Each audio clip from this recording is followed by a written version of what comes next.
नमस्कार मित्रमैत्रिणींनो, मी संध्या तुम्हा सर्वांचं स्वागत करते साफसफाईच्या आजच्या आपल्या नवीन पॉडकास्टमध्ये. चला तर मग मंडळी, जास्त वेळ वाया न घालवता सुरुवात करूयात आजच्या आपल्या चर्चेला. मंडळी, तुमच्यापैकी बऱ्याच जणांना समजलं असणार की आजची आपली पॉडकास्ट कोणावरती होणार आहे. कारण थंबनेल आणि टायटल बघून बरोबर तुम्हाला समजलं असणार की आज आपण एका ढोंगी पॉझिटिव्हिटी पसरवणाऱ्या योद्धाबद्दल बोलणार आहोत. हा योद्धा एवढा भामटा आहे, म्हणजे हा नाही, ही आहे ती. म्हणजे हिला स्वतःलाच कळत नाही की ही मुलगी नेमकं करते काय. म्हणजे एकीकडे म्हणते ही की पॉझिटिव्हिटी पसरवते, पण जे पॉझिटिव्हिटीच्या व्हिडिओच्या मध्ये ही ज्या व्लॉगरचे थंबनेलचे टायटल देते त्यावरून बघणाऱ्या ऑडियन्सला असं वाटतं की ही सगळं ह्या ठराविक व्लॉगर व्यक्तीलाच बोललं जातंय. म्हणजे ते म्हणतात ना, आडून फटके द्यायचे, तसं ही बाई काही करते. म्हणजे बाई नाही, मुलगी आहे, सॉरी, कारण जिचा आवाजही खोटा आणि पॉझिटिव्हिटी पण खोटी. म्हणजे तुमच्यापैकी कोणी हिचे थंबनेल आणि टायटल बघितलं असेल तर तुमच्या पण एक गोष्ट लक्षात आलीच असेल. ही मुलगी ज्या प्रकारे थंबनेल आणि टायटल देते त्यावरून वाटतं की हिच्या मनातल्या गोष्टी ही लिहिते. म्हणजे डबल ढोलकीसारखं, थंबनेलवरती एक आणि व्हिडिओमध्ये दुसरंच. मंडळी, प्लीज तुमच्यापैकी कोणीतरी कॉमेंट बॉक्समध्ये ना पॉझिटिव्हिटीची व्याख्या कॉमेंट करा, ते पण आपल्या कॉमेंट बॉक्समध्ये. कारण आज मी ह्या बालिश योद्धावरती पॉडकास्ट बनवला आहे ना, तर नक्की येईलच ती इथे पॉझिटिव्हिटी स्प्रेड करायला. कारण ह्या बालिश योद्धाला पॉझिटिव्हिटी नेमकं काय असतं ना हे माहितीच नाही आणि निघाली पॉझिटिव्हिटी स्प्रेड करायला. आज मी पॉडकास्ट केला आहे ना, ते येईलच लगे वास काढत मावशीला घेऊन.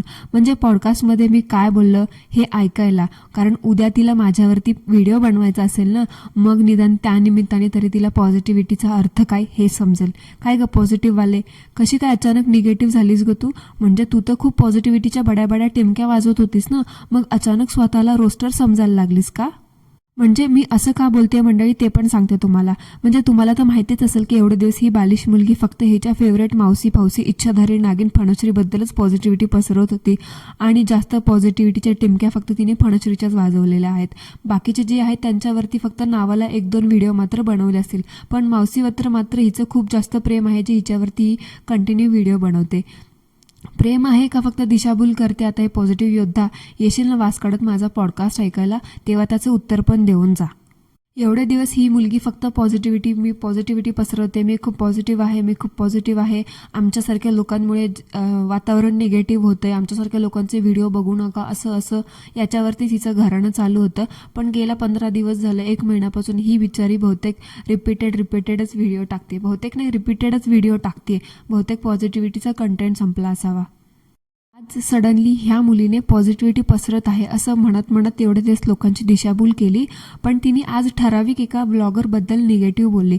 आता त्या बाईने 50,000ची पेंटिंग घेऊ दे ना 50 लाखाची उधळपट्टी करू देत, स्मार्ट बाजारमधून सडलेली भाजी घेऊ दे ना अजून कुठली ऑर्गॅनिक भाजी घेऊ दे, बाई तुझं काय चाललंय? तिचे पैसे, तिच्या नवऱ्याचे पैसे ना, तिचे अजून कुठून आलेले पैसे असू दे, तुला काय करायचं? तू कशाला तिला सांगते की बाई तू पैसे खर्च करते, तुझ्या ऑडियन्सला किंमत सांगू नको वगैरे? तिचं तेच काम असेल किंमत सांगायचं, करू दे, सांगू दे ती किंमत. तुला काय एवढा त्रास होतोय? अचानक ह्या बाईला तू अक्कल शिकवायला कशाला गेलीस? म्हणजे तिचा पैसा ती काय पण करेल ना, पॉझिटिव्हिटी पसरवतेस ना तू. मग तिला तू पैसा कसा खर्च करावा, असा खर्च करावा हे सांगण्याचा तुला अधिकार कोणी दिला? तिला सांगणारी तू कोण? तिला ते सांगण्यासाठी आम्ही आहोत. आली मोठी शहाणी, स्वतःला रोस्टिंग रिॲक्शनवाली समजायला लागली का ग तू? तेच 4-5 रिपीटेड व्हिडिओ टाकून तू, ते पण आमच्या जीवावरती, आणि स्वतःला खूप शहाणी समजू नकोस. हिचं असं झालं, दुसऱ्यांनी 50,000ची पेंटिंग खरेदी केली आणि ती किंमतसुद्धा सांगितली की हिला असं वाटतं हिला बघणारी ऑडियन्स मिडल क्लास फॅमिलीतली आहे, ती त्यांच्या नवऱ्याला जाऊन हट्ट करतील की मला तुम्ही 50,000ची पेंटिंग नका देऊ, निदान 10-5 हजाराचं तरी द्या. मग मला एक सांग पॉझिटिव्ह योद्धा, ती मावसी फावसी फणश्री जे एवढं प्रमोशन करते, दररोज कुठल्या ना कुठल्या गोष्टीचं सांगत असते की मी हे केलं, मी ते केलं, मग तिला बघणारा ऑडियन्ससुद्धा मध्यमवर्गीयच आहे, तिला बघणारा ऑडियन्ससुद्धा महिलाच आहे, ज्या एकदम मिडल क्लास, एकदम लोअर क्लास फॅमिलीतून काही बिलॉंग करत असतील. निदान त्यामधल्या तिला बघणाऱ्या 40-50 हजार महिलामधल्या निदान 100 महिला तरी त्यांच्या नवऱ्यांना, त्यांच्या आईवडिलांना घरामध्ये हट्टच करत असतील ना की बाबा मला 50,000चं पेंटिंग नाही, किंवा मला मॅकबुक नाही, किंवा अजून कुठली गोष्ट नाही, पण निदान मला तिच्यासारखं थोडंफार तरी पाहिजे. मग असं का? तिने 50,000ची किंमत सांगितली, 50,000ची पेंटिंग घेतली. तुला वाटतं की तिची ऑडियन्स जाऊन स्वतःच्या घरी नवऱ्यांना त्रास देतील आणि घरामध्ये भांडणं होतील. मग तुझी ती फेवरेट मावशी फावसी फणसरीची जे दाखवती त्याचा परिणाम होत नाही का ऑडियन्सच्या बाबतीत, ऑडियन्सवरती? म्हणजे हे तुझं वेगळंच गणित आहे. एकाच्या बाबतीत वेगळंच बोलायचं आणि दुसऱ्या व्लॉगरच्या बाबतीत वेगळंच बोलायचं. हे चुकीचं आहे. पॉझिटिव्हिटी पसरवत आहेस ना, तर मग सगळ्यांच्या बाबतीत सेम पॉझिटिव्हिटी पसरव. एकाला असं लेखायचं आणि दुसऱ्याला असं लेखायचं. ही कुठली पॉझिटिव्हिटी आली? आणि मेन म्हणजे तुझी पॉझिटिव्हिटी व्याख्या सांगतेस ना, तीच चुकीची आहे. बाळा, जरा पॉझिटिव्हिटीची व्याख्या शिकून घे. एवढंच तुला पॉझिटिव्हिटी पसरवायची आहे ना, तर मग 1 महिना 4 दिवस आम्हा रिॲक्शनवाल्यांचे आणि जे व्लॉगरवाल्यांचे फोटो टॅग वापरू नको. मग बघू तुझं कसं होतं आणि तू किती पॉझिटिव्हिटी पसरवतेस ते. आली मोठी शहाणी म्हणे पॉझिटिव्हिटी पसरवतेस. एकाला असं लेखायचं आणि दुसऱ्याला असं लेखायचं. पॉझिटिव्हिटी पसरवणारा माणूस कधीच भेदभाव करत नाही. स्वतःला तर काय करता येत नाही, नुसत्या आयत्या पिठावर रेगोट्या मारत बसायचं. आमचे पॉडकास्ट ऐकायचे, कॉमेंट ऐकायच्या, कॉमेंट वाचायच्या आणि स्वतःच्या व्हिडिओमध्ये जाऊन तेच बोलत बसायचे. ह्याला म्हणतात ही लोक पॉझिटिव्हिटी पसरवायचं. आता मंडळी तुम्हीच सांगा काय बोलायचं अशा ढोंगी लोकांना. पण मला अजून एक गोष्ट समजलं नाही. एवढे दिवस ही बालिश मुलगी, ही पॉझिटिव्ह योद्धा, एवढे दिवस सगळ्यांबद्दल, स्पेशली मावसी फावसी इच्छाधारी नागिनीबद्दल पॉझिटिव्ह बोलत होती. मग फक्त ह्या एका लाईफस्टाईल ब्लॉगरबद्दल ही मुलगी अचानक निगेटिव्ह का बोलली? हिला असं का वाटलं की हिच्या 50,000च्या पेंटिंगमुळे ऑडियन्सवरती इम्पॅक्ट होईल? काय ग पॉझिटिव्हवाले, हां? काय तिच्याबद्दल पॉझिटिव्ह स्प्रेड करायला का तुला जड जाते का? हां, सांग मला ह्या प्रश्नाचं उत्तर. का मावशीसारखं तिने पण चिरीमिरी दिली नाही वाटतं तुला, बिस्किटे नाही टाकली वाटतं, म्हणून तुला आता तुझा भाव नाही दिला म्हणून तुझं आता बहुतेक तिच्याबद्दल निगेटिव्हिटी पसरवते? असं होऊ शकतं ना, कारण तुला मागच्या चिरीमिरी दिलेली ती बघितली ना आम्ही. बहुतेक तुझं तसं असू शकतं. तर जो चिरीमिरी देतो त्याच्याबद्दल चांगलं बोलायचं आणि एखाद्याने कॉमेंट केली किंवा एखाद्याने काय बोललं की त्याच्याबद्दल डायरेक्टली निगेटिव्हिटी बोलायचं आणि वरतून असं म्हणायचं की बहुतेक तुमचा आता सुला झाला म्हणून तुम्ही एकमेकांबद्दल चांगलं बोलताय. तर बाई, असं काही नसतं, कळलं का? ज्याची त्याची चॉईस आहे त्याला. त्याच्यामुळे तू तुझे विचार, तुझी पॉझिटिव्हिटी ह्याच्यावर त्याच्यावर थापू नकोस, कळलं का? तुम्हाला वाटतं मंडळी की हे सगळं काय चाललंय, तर तुम्हाला ह्याच्याबद्दल काय वाटतं की मी जे बोलते ते बरोबर आहे का? की ही बाकी सगळ्यांबद्दल म्हणजे स्पेशली एका व्लॉगरबद्दल निगेटिव्ह बोलते, याच्याबद्दल तुम्हाला काय वाटतं हे कॉमेंटमध्ये मला नक्की सांगा. आणि म्हणूनच मी म्हणते की लहान मुलांनी, टीनेज मुलांनी शाळेत जावं, योग्य वयात शाळेत जावं, योग्य वयात योग्य त्याच गोष्टी कराव्या. त्यामुळे बाई, बाळा, प्रेमात सांगते, अगोदर जा आणि पॉझिटिव्हिटीची व्याख्या गुगल कर आणि मग ये पॉझिटिव्हिटी पसरवायला. ओके, कर तू, काही हरकत नाही, पण जरा व्यवस्थित कर. अगोदर तर तू खूप छान बोलायचीस पॉझिटिव्हिटी. बहुतेक 2-4 आठवड्यानंतर तुझी पॉझिटिव्हिटी अशा निगेटिव्हिटीमध्ये बदलली ना, तुझी पार भाषाच ढासळली. एवढे दिवस तू लोकांना म्हणायचीस की फॅन्ड्री, स्पेशली मला बोलायचीस ना की माझी भाषा. मग अचानक तुझ्या भाषेला असं काय झालं की तू पार एकदम खालच्या थराला जाऊन बोलायला लागलीस? म्हणजे हे असं आहे ना, गोधड्यात घ्यायचं आणि लोकांना टोमणे द्यायचे, पण आतमध्ये आपण पण तेच करतोय. हे दिसतच नाही. दुसऱ्या शिकवी ब्रह्मज्ञान आणि स्वतः मात्र कोरडे पाषाण, असं झालंय. हिचं कसं आहे माहिती आहे का मंडळी? हिच्या घरात काय चाललंय, हिच्या आयुष्यात काय चाललंय, हिचं काय चाललंय ना, हिला ह्याच्यातून काही घेणं देणं नाही. ही स्वतः किती पॉझिटिव्ह आहे, किती निगेटिव्ह आहे, कुठे काय कमी पडते ते बघायचं सोडून आणि निघाली दुनियाला अक्कल शिकवायला. तर बाई, पॉझिटिव्हिटी पसरवते ना, तर मग भेदभाव कशाला करतेस?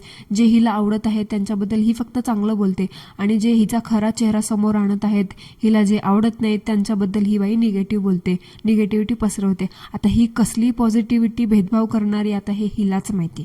बाळा, मला एक सांग, तू ते मला टॅग करणं का बंद केलंस? माझे हॅशटॅग यूज करणं का बंद केलंस? तर कर ना जरा ते टॅग वगैरे यूज कर. मागच्या वेळेस तू टॅग वगैरे यूज करत होती, जरा मला व्ह्यूज वगैरे जरा भरपूर येत होत्या. आता तू शॉर्ट्स व्हिडिओमध्ये, तुझ्या लॉंग व्हिडिओमध्ये माझे मला टॅग करणं बंद केलंस, माझे हॅशटॅग यूज करणं बंद केलंस, तर माझ्या व्ह्यूज पण कोसळल्या. तर जरा ते बघ, जरा माझी पण तेवढीच ग्रोथ होईल ना. असंही तुला वाटतं व्लॉगरच्या जीवावरती मी मोठी झाली आहे, तर हरकत नाही, तू माझे टॅग लाव, माझ्यामुळे लोक तुला बघायला येतील, तुझ्या टॅगला, त्याच्यामुळे मी मोठी होईल, हरकत नाही, ठीक आहे? तर तेवढं बघा, जरा टॅग वगैरे लाव. काय प्रायव्हसी कंप्लेंट कोणी नाही टाकणार तुझ्यावरती किंवा स्ट्राईक वगैरे नाही देणार, कळलं? तर कशामुळे ते टॅग वगैरे काढलं ना, ते बरोबर कळलं मला. नशीब काढले लवकर, नाही तर तुला स्ट्राईक बसणारच होती. अक्कल घडली. पण बघ, दिलेस टॅग वगैरे लावलंस तर बरं जरा. तेवढीच माझी पण ग्रोथमध्ये तुझा हातभार थोडासा. असंही तुला खूप वाटतं ना ब्लॉगरच्या जीवावरती मी मोठी झाले, तर झाली मोठी. तुझं काय चाललंय? तू पण माझ्याच जीवावरती मोठी होतीस ना. आणि अजून एक फेलो क्रिएटर आहे माझं, तिचे तर टॅग लावून लावून लावून लावून तू पार तिला बेजार करून ठेवलंस ना. तर बाई लाव, टॅग लाव, काही हरकत नाही. पण पुढे जे कॉन्सिक्वेन्सेस होतील ना ते सुद्धा फेस करायला तू तयार राहा, ठीक आहे.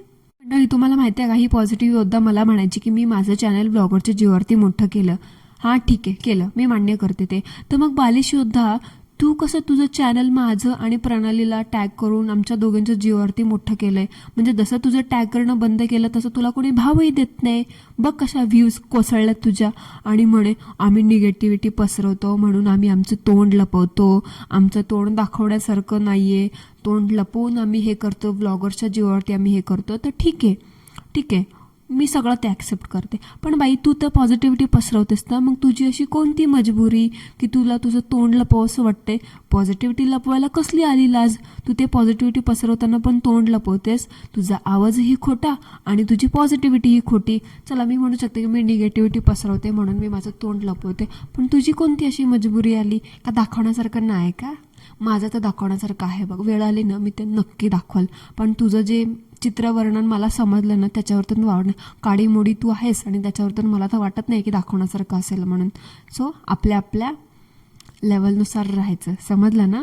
आता मी तुला सभ्य भाषेत बोलते, कारण ते म्हणतात ना एक काहीतरी कारण असतं ह्यासाठी. सो त्याच्यामुळे मी हे सगळं बोलते. नाही तर तुला मी माझ्या भाषेत इंगा कसा असतो ना ते मी दाखवलं असतं. आणि तुझ्यासारख्या शेंबड्या लोकांना ना ठीक करायला मला 10 मिनटं पण लागणार नाहीत, कळलं का? आली मोठी शहाणी, स्वतःला खूप पॉझिटिव्ह समजते. मंडळी, तुम्हाला माहिती आहे का, ही सुरुवातीला एवढं छान छान भाषेत बोलायची, एवढं सभ्य भाषेत बोलायची, पण अचानक हिची वाचा एवढी घसरली ना, काय बोलायला कामच नको. हिने तिचा आवाज काय एवढा एडिट करून ठेवला, एवढा फेक करून ठेवला ना, मला हेच कळालं नाही अजून. म्हणजे हिला बहुतेक भीती वाटत असावी की हिचा आवाज कोण आहे हे समजल्यावर त्या आवाजावरतून लोक ओळखतात ना बरोबर, तर लोकांना समजेल की पॉझिटिव्हिटी पसरवणारा, पॉझिटिव्हिटीच्या नावावरती निगेटिव्हिटी पसरवणारा योद्धा कोण आहे ते. म्हणून बहुतेक हिला त्याची भीती वाटत असणार असावी आणि हिचा खरा चेहरा जगासमोर येईल याची लाज वाटत असावी. म्हणून बिचारी असं सगळं फेक फेक फेक फेक करत असावी. आवाजही खोटा आणि पॉझिटिव्हिटीही खोटी. एवढी बाई ही पॉझिटिव्हिटी पसरवते आणि मी एवढी निगेटिव्हिटी पसरवते, तर मला मंडळी सांगा, माझे फॉलोअर्स घसरायला पाहिजे होते आणि ही पॉझिटिव्हिटी पसरवणारी जी योद्धा आहे हिचे 2 महिन्यात निदान 1000 सबस्क्रायबर्स तरी व्हायला पाहिजे होते ना. आणि लाखामध्ये व्ह्यूज हसायला हव्या होत्या की लोकांना पॉझिटिव्हिटी आवडते, लोकांना पॉझिटिव्हिटी आवडते. पण पॉझिटिव्हिटी खरी असेल तेव्हा आणि ठराविक लोकांच्या बाबतीत आवडते. ज्यांचे चेहरे ऑलरेडी जगासमोर आलेले त्यांच्याबद्दल पॉझिटिव्हिटी पसरवलेली नाही आवडत. तुम्ही पॉझिटिव्हिटी पसरवताना सुद्धा भेदभाव करता. ही कसली पॉझिटिव्हिटी? तू पॉझिटिव्हिटी पसरवतेस ना, कोण तर लपवतेस, सगळं आमचंच बघून कॉपी करतेस आणि शेवटी आम्हालाच टॅग करतेस. ते म्हणायचं मेरी बिल्ली मेरे को ही म्याव. ते असं झालंय तुझं. आमच्यात दम नाही असा बोलतेस, तर तुला एवढं वाटतं की तू तुझा फोटो दाखव ना, मग जगाला कळू दे ना तू आहेस तरी कशी. दुसऱ्यांना बोलते फॅन्ड्री फॅन्ड्री फॅन्ड्री. तू काय मोठी स्वप्न सुंदरी लागून गेलीस का गं? निदान तुझ्या थोबाडापेक्षा ना माझं थोबाड तरी कित्येक पटीने चांगलं येते. जेव्हा तुझं तोंड आम्ही जगासमोर आणू ना लवकरच, तेव्हा तुला कळेल की कसं असतं आणि काय असतं ते. आली मोठी शहाणी. त्यामुळे बोलताना जरा विचार करून बोलत जा आणि पॉझिटिव्हिटी पसरवताना तर बाई भेदभाव करू नकोस. आणि पहिले जाऊन ते पॉझिटिव्हिटीची व्याख्या समजून घे. आली मोठी शहाणी पॉझिटिव्हिटी पसरवणारी. फक्त एकाच व्यक्तीच्या बाबतीत पॉझिटिव्ह पॉझिटिव्ह पॉझिटिव्ह बोलायचं आणि बाकी व्यक्तींच्या बाबतीत निगेटिव्ह बोलायचं. तिने काय तुझं काय घोडं मारलं होतं का? तिला तू बोलते 50,000ची पेंटिंग घेतली, तुमचं ऑडियन्स हे होईल ते होईल. ती मावसी फावसी जे दाखवते त्याच्यावरतून ऑडियन्स ऑफेंड नाही होत का? ऑडियन्स त्यांच्या घरच्यांना हट्ट नाही करत का? म्हणजे ती करेल ते सगळं बरोबर आणि ही करेल ते सगळं चुकीचं. हे मला अजिबात पटलेलं नाही आहे. मंडळी, तुम्हाला काय वाटतं ह्याच्यावरती तुमचं मत मला नक्की सांगा. सो मंडळी, that's it for today. I hope तुम्हाला आजचं आपलं पॉडकास्ट आवडलं असेल तर कॉमेंटमध्ये मला नक्की सांगा. नसेल आवडलं तरीसुद्धा कॉमेंटमध्ये मला नक्की सांगा. भेटूया लवकरच एका नवीन चर्चेसोबत. तोपर्यंत ॲज ऑलवेज सर्वांनी काय करायचं ते करा. Thank you so much. धन्यवाद.